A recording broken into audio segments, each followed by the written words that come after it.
નમસ્તે. The radiant international school આપનું હાર્દિક સ્વાગત કરે છે. હું શ્રુતિ ભીંગરાડિયા જય શ્રી રામ વિડીયો શૃંખલામાં આપને આવકારું છું. મિત્રો, આપણી સંસ્કૃતિ ઋષિઓથી ખૂબ ધનવાન અને સમૃદ્ધ છે.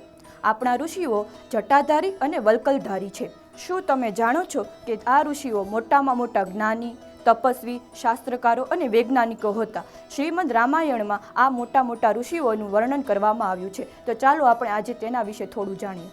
રામચરિત ચિંતામન ચારુ, સંત સુમતિતિય સુભગ સિંગારું, ભાવ સહિત ખો જય જો પ્રાની, પાવ ભગતિ મની સબ સુખ ખાની, મોરે મન પ્રભુ અસ વિશ્વાસા, રામ તે અધિક રામ કરદાસા. મિત્રો, ઋષિ ધનમાં રામાયણના કરતા વાલ્મીકીથી આપણે શરૂઆત કરીએ. મહાન ભારતીય મહાકાવ્ય રામાયણના લેખક વાલ્મીકી એ હિન્દુ શ્લોકના મૂળ નિર્માત આદિ કવિ તરીકે ઓળખાય છે. તેમને કારણે જ મહાભારત, રામાયણ અને પુરાણો જેવા મહાન મહાકાવ્યો રચાયેલા છે. તેમનો જન્મ આસો માસ પૂનમના દિવસે થયો હતો. તેમનું મૂળ નામ રત્નાકર હતું. તેઓ ધનુર્વિદ્યામાં નિપુણ હતા અને તેઓ પોતાનું ઘર ચલાવવા માટે ચોરી અને લૂંટ કરતા હતા, જેથી તેમનું નામ વાલ્યો લૂંટારો પડ્યું હતું. પરંતુ એક પ્રસંગે તેમનું હૃદય પરિવર્તન કરી નાખ્યું. આ પ્રસંગમાં મહર્ષિ નારદ દ્વારા વાલ્યા લૂંટારાને પૂછવામાં આવ્યું કે તું જે આ લૂંટ કરીને પાપ કરે છે, જા પૂછી આવ તારા સગાને કે શું આ પાપમાં એ તારા ભાગીદાર બનશે? પરિવાર દ્વારા ના પાડતા તે પ્રભુના શરણે આવી જાય છે અને રામ નામનો જપ કરવા લાગે છે. પરંતુ આ અજ્ઞાની વાલ્મીકી રામ નામને બદલે મરાનું રટણ કરે છે.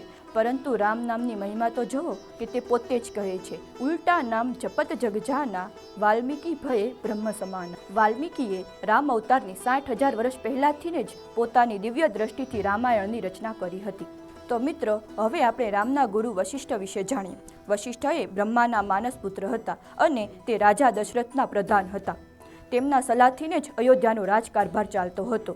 રાજા દશરથને પુત્ર ન હોવાથી વશિષ્ઠે જ તેમને પુત્ર કામેષ્ઠી યજ્ઞ કરાવ્યો હતો, જેથી તેમને રામ, ભરત, શત્રુઘ્ન અને લક્ષ્મણ જેવા 4 પુત્ર જન્મ્યા હતા. વશિષ્ઠે રામને 14 વિદ્યાનું શિક્ષણ આપ્યું હતું અને તેમણે રામને આધ્યાત્મિક જ્ઞાન અને યોગ સમજાવ્યો હતો.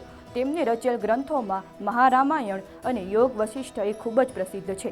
તેમણે રચેલ સ્મૃતિ ગ્રંથમાં વશિષ્ઠ સ્મૃતિ પણ ખૂબ પ્રસિદ્ધ છે. તેમણે રચેલ સંહિતાને વશિષ્ઠ સંહિતા કહેવાય છે. બીજા એક મહાન ઋષિ વિશ્વામિત્ર કે જેને ઋગ્વેદના 3જા મંડળના સૂક્તોના કર્તા કહેવાય છે અને તે અયોધ્યાના સૂર્યવંશી રાજકુટુંબના ઉપાધ્યાય, ગાધી રાજાના પુત્ર ક્ષત્રિય ઋષિ વિશ્વામિત્ર હતા, જે તેઓ ગાયત્રી મંત્રના આર્ષદ્રષ્ટા કહેવાય છે. બીજા ઋષિ અત્રિ અને તેમની વિદુષી પત્ની અનસૂયાનું પણ ખૂબ મહાન ગાથા છે.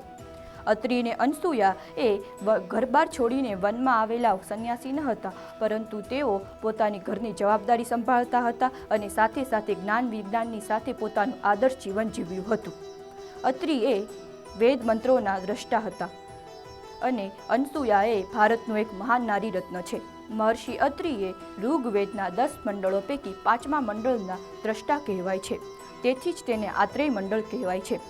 રામ અને સીતા જ્યારે વનવાસ દરમિયાન અત્રિ અને અનસૂયાની આશ્રમની મુલાકાતે આવતા, ત્યારે અનસૂયા રામ અને સીતાની ખૂબ સાર સંભાળ કરતા હતા. આ ઉપરાંત અનસૂયાએ માતા સીતાને એક એવો લેપ આપ્યો હતો કે જેથી તેમની સુંદરતા હંમેશા જળવાઈ રહે. શિવ, બ્રહ્મા, વિષ્ણુના અવતાર દત્તાત્રેય, આ ઉપરાંત શિવના બીજા અવતાર ઋષિ દુર્વાસા અને બ્રહ્માના અવતાર ચંદ્રાતીના તેઓ માતા પણ હતા. આ ઉપરાંત અનસૂયાને પવિત્ર પત્ની અનસૂયા પણ કહેવાય છે. એ સિવાય અનસૂયાએ માતા સીતાને એવા દિવ્ય વસ્ત્ર આપ્યા હતા કે જે ક્યારેય મલિન ન થાય. રામાયણના ઋષિધનમાં આગળ વધીએ. હવે ગૌતમ ઋષિ અને અહલ્યા વિશે જાણીએ. ન્યાય, તર્ક, રાસાયણ પદાર્થ, પૃથ્થકરણ અને તત્વ વગેરેના શોધક ઈસુથી લગભગ 600 વર્ષ પહેલાં થઈ ગયેલા અને ન્યાયશાસ્ત્રના આચાર્ય અને પ્રણેતા એવા ગૌતમ એ સમર્થ બ્રહ્મર્ષિ તરીકે પૂજનીય છે. તેમનો જન્મ બ્રહ્મના માનસપુત્ર તરીકે અગિરા ઋષિને ત્યાં ત્રેતાયુગના આરંભમાં હિમાલય પ્રદેશમાં થયો હતો. તપ સમૃદ્ધિ મેળવીને પોતાની પ્રબળ શક્તિથી સૌમાં માન પામીને તેઓ સપ્તર્ષિ તારા જૂથમાં તેમની નિમણૂક થઈ હતી. અહલ્યા એ ખૂબ તેજસ્વી અને સુંદર સ્ત્રી હતી. ઇન્દ્ર જેવા વગેરે અનેક દેવોને તેમની સાથે પરણ્યું હતું, પરંતુ અહલ્યા સ્વયંવરમાં ગૌતમ સાથે પરણે છે. જેથી ઇન્દ્રને તેમના પર ખૂબ દ્વેષ હોય છે. એક વખત ગૌતમ ઋષિની ગેરહાજરીમાં ઇન્દ્ર ગૌતમ ઋષિનો વેશ ધારણ કરીને અહલ્યાને છેતરવા આવે છે, પરંતુ તેટલામાં જ ગૌતમ ઋષિ આવી જાય છે અને તે ઇન્દ્રને ઓળખી જાય છે. તે ઇન્દ્રને એવો શાપ આપે છે કે જેથી તેના શરીરમાં છિદ્ર પડી જાય અને તેઓ નપુંસક બની જાય, અને સાથે સાથે તે અહલ્યાને પણ શાપ આપે છે જેથી અહલ્યા શિલારૂપ બની જાય છે. છેવટે અહલ્યા શ્રીરામના ચરણ રજના સ્પર્શથીને જ શાપ મુક્ત થાય છે. બ્રહ્મર્ષિ પરશુરામ વિશે તો આપને શું કહું. શ્રી પરશુરામ એક મહાન શાસ્ત્રવેતા અને એક તેજસ્વી મહાપુરુષ હતા. તેઓ શિવજીના અનન્ય ભક્ત હતા. તેમના અવતાર કાળમાં તેઓ પરમજ્ઞાની અને મહાન યોદ્ધા હતા. તેમનું પૂર્વ નામ તો રામ હતું, પરંતુ શિવજી પાસેથી દિવ્ય અસ્ત્ર પરશુ ધારણ કરવાથી તેમનું નામ પરશુરામ પડ્યું હતું. તેઓ વિષ્ણુના 10 અવતારમાંથી 6થા અવતાર હતા અને તેમની પાસેથી સૌને અધર્મ અને અન્યાય સામે લડવાની શિક્ષા મળે છે. ત્યારબાદ અંગિરસ અને અથર્વ ઋષિ વિશે જાણીએ. અથર્વ વેદના એક ઋષિ અને બ્રહ્માના માનસ પુત્ર તરીકે અંગિરસ એ સપ્તર્ષિ ઋષિઓમાંના એક ઋષિ છે. તેઓ બ્રહ્માના મોંમાંથી ઉત્પન્ન થયેલા હોવાનું મનાય છે. તેઓએ અથર્વ ઋષિ સાથે અથર્વ વેદની રચના કરવા હોવાથી તેમને અથર્વા પણ કહેવાય છે. તેમણે ઋગ્વેદના સૂક્તાઓની રચના કરી છે અને સ્મૃતિની પણ રચના કરી છે. અથર્વ ઋષિએ સૌપ્રથમ સ્વર્ગમાંથી પૃથ્વી પર અગ્નિ લાવનાર ઋષિ કહેવાય છે અને તેમણે અથર્વ વેદની રચના કરી છે.